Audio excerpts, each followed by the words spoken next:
We are on our way to meet up with Steve Cookley, who is a native of Chicago and now resides in Ghana, where he has been for the past 5 years. So we're going to catch up on some conversation to get a better understanding of how his time has been here in Ghana. And also, he's going to speak about the Asebu Free Land. So I can't wait to get there and finally have this introduction with him.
Yeah, Chicago. For 5.5 years, I've been living here, but I Okay. have visited, Okay. my mom, my brother, my sister, cousins. So I went back, let me see, about 3 times. I didn't went back, but it was only for like weeks, or Okay. months. Like I did one that was a couple months, and then the other ones was just weeks. Oh, okay. Yeah. Just a visit. But I've been living here. Okay. Yeah. So how do you find it? Has it been difficult to adjust when you first came? Because I know you've been here for a while now. So In the like me, beginning- I'm still fresh. I only been here 5 months. Right. So, I'm still a baby in the journey, but. No, that's what's up. I remember that. But, for me, when I chose Ghana, it was different for me, though. It wasn't really about the relocation more than I wanted to find my purpose. Right. So I was kind of on a mission of just like, I wanted to be in a space where I can kind of think that out. And really do what I love to do, not do stuff for money, not do stuff for survival. And I was doing pretty good in America, but I was feeling real empty, Right. and I was like, man, I'm not really making the impact, even as my parents, that would kind of remind me so much. Was like, in America, I would end up making more money than both of my parents, but they was more impactful on the culture. They was more impactful on the people. They was more inspiring, empowering. And I'm like, what am I doing? Even though you do these little things like college tours, you would sponsor this and that, but it was like still something missing inside me. And so I wanted to like come to Africa and like, yo, I want to figure this out. And I want to come to Ghana and do that. Like it was kind of like that vibe. So when I got here, it wasn't about, what apartment I'm gonna stay in or what I'm gonna do in terms of work. I wanted to do 1 year where I was doing nothing. I didn't want to make no money, do nothing, just focus on that. And so that's kind of like my first year was kind of cloudy. Not in a bad way though, but just it worked out just like I wanted to. And so that's kind of like my first month. Then after that, once I figured that out, it was easy for me because once you're in your purpose and you find that, you don't care if the water go out for a couple of days. You don't care if the lights out. Once you tap into that zone, now you're on your mission, on your purpose. Right. And so I was real more like, okay, now it's time for me to build my brand, build what I want to do, and just create spaces. The idea of just creating a space where people can come and be dope. Right. Let's just create all day and figure it out. And in the midst of that, like while you in your purpose, then you figure out a way to make money doing it. Right. But you should never leave your craft, or what you love to do. And that's why, I want to create a space to help people kind of tap into that. Just help them. You don't tell them there's no rules, there's no laws. It's more like it's just a space, a couple computers in there they can use. They can use the internet, the data, use it up. I'm on solar, so even when the lights out, sometimes I have people come through and plug in their laptops and stuff, or they be outside too. I got plugs and stuff out here. So it's just to create that setting, have like a directory if they need plumbers, electricians, how to get residence permit, how to get your Ghana card, phone numbers, and so things like that. Let's Walk go in here around. and kind of look around. It looks, like We a got lot exclusive going on little here. boxes, and I got some stuff going on. Give them a little eye here. Where that's your Got a place? little bar I love it. going on. That's nice. This is really nice. And that's the whole point of the space too. Networking and meeting other people that's doing dope shit. You want to kind of feed that energy when you see somebody else going through the same stuff, but they trying to figure it out. So I think it's a motivation when people connect like that. Right. Me too. Yeah. That's so amazing.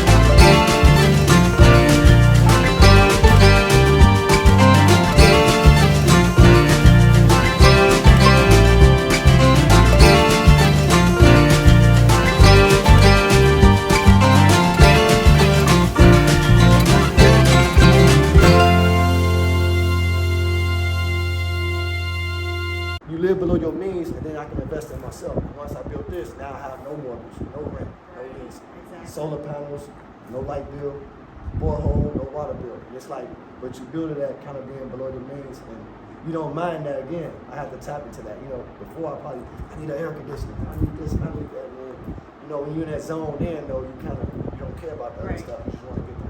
You focus on what it is, Definitely. They either with it or they not. You know, exactly. Everybody else got to just get in line and fuck it. Right. You don't want. You know, so that's kind of that vibe. And then this project had kicked off. So I had bought 2 plots over here.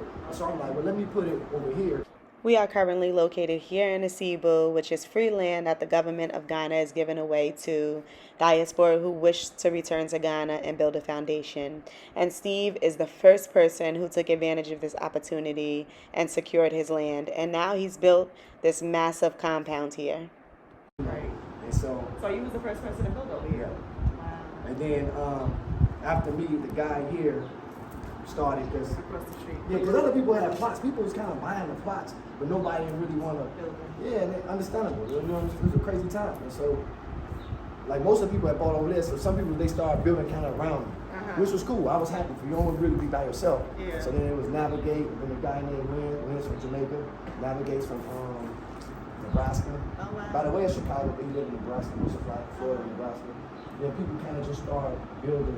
And so now we have, like when I started, it was like 20-something people, 30-something people that bought in terms of bought in. Then now you got, in terms of buying in, you got about 525 people. And so you got about 16, 17 people that broke ground. At least cleared their land. Right. And now you got 5 people that live out. Okay. That moved in and they live on the land. Wow. So I came here, it was almost a year ago, and I looked at some land. And so I was a little weary about it because it was saying like the paperwork, it was taking a long time to get your paperwork, and I was just like, Yeah. You know, I know the land issues and stuff, so I kind of was skeptical about it. Land is the number one crime, man. So, but with the when I first started, the project was still raw. Like even when I started, I wasn't supposed to start. It was like one of those things like, Steve, go ahead.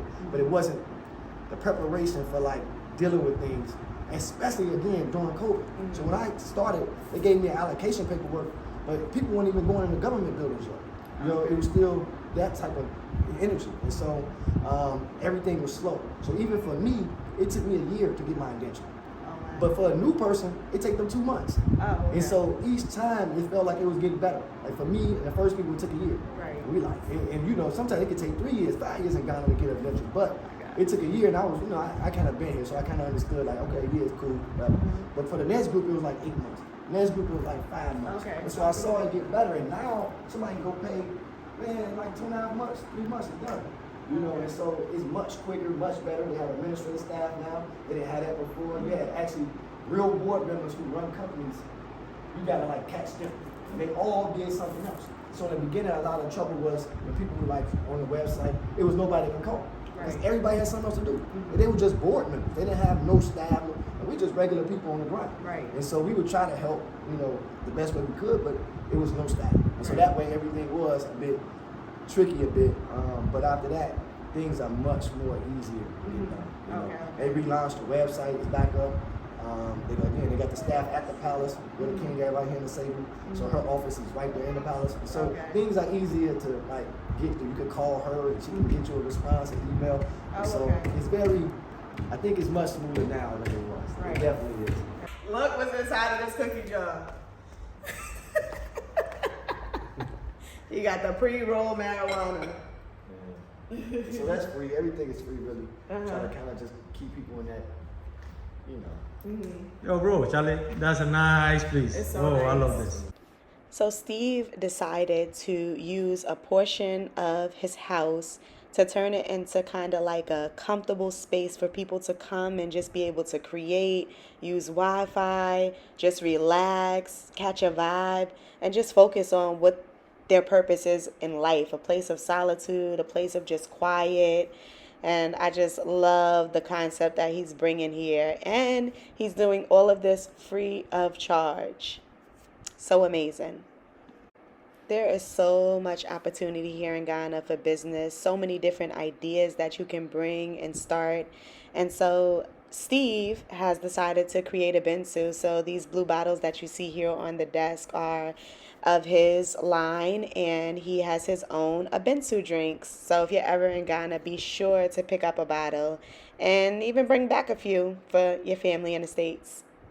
The products, that's the products I sell in America on my website. Okay. You know, and so all these products come from Ghana. What is you know, it? moringa powder. Is it tea? Oh, powder. The powder. So that way it leads to. Okay, I put it in powder form so it can you can put it in juice, smoothie, tea, water, sprinkle it on food. So I want to keep it that Okay. kind of keep the variety of ways of taking it. Right. You know, so it's dandelion leaf, tiger nut, neem. And so I even show Ghanaians this and even teach them how I do it, you know, and tell them the value of it around the world. Right. So you walk past a moringa tree every day to go to the pharmacy, you know, and you have trees here that's, I can point at a neem tree and say, man, I can make $2,500 from that tree without killing it. You know, and picking it and sea salt rinsing the leaves and letting it dry out. And so it's a process of just showing these things are all around. Right. And you can sell not just to Ghana, sell to the world. Right. And like they don't have moringa trees that naturally grow in America, or tiger nuts, or neem. They don't have neem trees in America. No. So, but these products people need in the UK, they need them in America. Right. And so, and they love it and they want it. And so we used to be able to have product development, not just shipping a whole boatload for $3 or something, but put some price on it. And so when I tell them the price I sell it for and show them how I market it, it's part of what this project is too. Right. Empowering and inspiring, you know, just giving up the codes to it. Not letting it be some secret like, oh my God, I need to tell nobody. Nah, it's just like, you know, and we feed off that. Right. It makes them Support better. each other. Yeah, and it keeps the creativity going too. And it's Right. enough for all of us, especially for the ones trying to figure out how to sustain themselves. I'm big on, like, that's my number one thing for this space too, is like our age. See, when I came in 2016, it was about 7 or 8 guys my age. We were all kicking it, hanging in the car. You know, we all kind of got here, and all of them are gone. They went right back to now. the States. Yeah, Wow. they couldn't figure out that sustainability. And so it bothered me a bit because I know it's harder. Most of this community, 85% of the community that lives here and survive is retired. Pensions, 401k, Social Security. Every month you're going to get a check. You know that. You don't need to work. You don't need to hustle. You don't need to grind. You don't need to figure it out. And so for us who not retired, we have to figure that shit out. And so I'm really big on helping people tap into that so they can stay here. Right. And so that was kind of like a deeper purpose too of the project. Was like, I want to keep us kind of close so we can figure this shit out so more people can stay and not have to go back. Because a lot of them, they don't want to go back, but they just have to. Yeah. You know, you hear some stories of people like, I'm fed up. They didn't, you know, probably got robbed on some land or robbed or something, you know, blah, blah. But most people don't want to leave. They just have to. And so I want to kind of help change that narrative of like, we got more people staying here. Right. So, and I just think that's kind of that, you know, and just, you could, you know, say it 100 times, but try to be that example too, you know, and try to keep people around and help them out genuinely. Right. Like not middleman them to death, not $100 consultant fee them to death, you know, all these other little things. It's like, just, people want to charge. yeah, genuinely just give it up and help people figure this shit out, you know, and just be honest about that part of it, you know, and, Yeah. That's amazing. like, you know, everything is piece by piece. So everything is created, none of it is created at one time. You know, even like this be add on, then I add on to that, and then add on this. So even, let me see, do you mind walking up? I was gonna say, kind of see maybe the other construction. So many constructions going on. It goes, this is like the edge of it, and it goes this way. So you got a lot of people going this way out. And it just goes and it just, man, you talking about this is a 5,000 acre project. It would do 100 acres at a time. Okay. And for every 100 acres, it's like, it would be a school. They got a zone for a school, a park, a clinic, a shopping center, and then it's 269 residential plots. And each, they call it phase. So I'm in phase 1. Okay. And they just, because I told you 500 some people, they open up phase 2. And really, phase 2 is almost So phase 2 is more it's that like way. going, yeah, it's just back. Oh, You it's just more think down. about back. Okay. More than the angle, it's just back. I don't know how to, and so it just keeps going. So it kind of just keeps going back this way. And over a little bit. Okay. It's like a V, I guess. It just goes out. But so it's like the end of phase 2 in terms of the plots they've been, you know, passing out. And they be going to phase 3. They're about to serve that pillar, I think, phase 3. Okay. And so each one, it don't run out of plots. It's just more about them opening it up. And then I guess when people start, they kind of pave a way. You always take somebody too to kind of pave it, or it may be the person like, you know, I have to pave my way, you know, but somebody to pave the way to kind of make it easier. How many plots do you have? I have 4 plots. 4 plots. So even this plot next Emmy. door, This is my cousin building from This one over Chicago. here? Oh, okay. Not behind with the windows, the one over here. Yeah. There's one up. Yeah.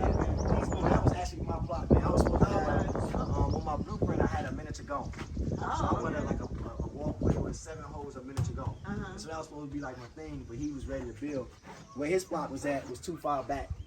And he felt like, I'm ready to start, man. So I was like, I'll be closer. And so I have his plot, and I have, So y'all I have 3 traded. others. Yeah. So what you gonna do with the plot over there? I haven't even. Because I have 3. I have 3 other ones. Oh, you do? What was Because I was trying to get it because I knew the price was going up. Like when I started, it was 700. Yeah. But they had 80 by 80. See, now it's all 100 by 80. They made it one size, so people, all the confusion is 1,200. And I think every January this is gonna keep going up. I think it's gonna be 1,500, 1,800. This January is raising again? I think it's gonna raise probably 1,500 easily. Yeah. I just seem like every year they doing it. They going up. And so I would try to grab 1 or 2. And so I think I'm okay with what I have now.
I hope this video was very informative. I hope you enjoyed it. And don't forget to like, comment, share, and subscribe.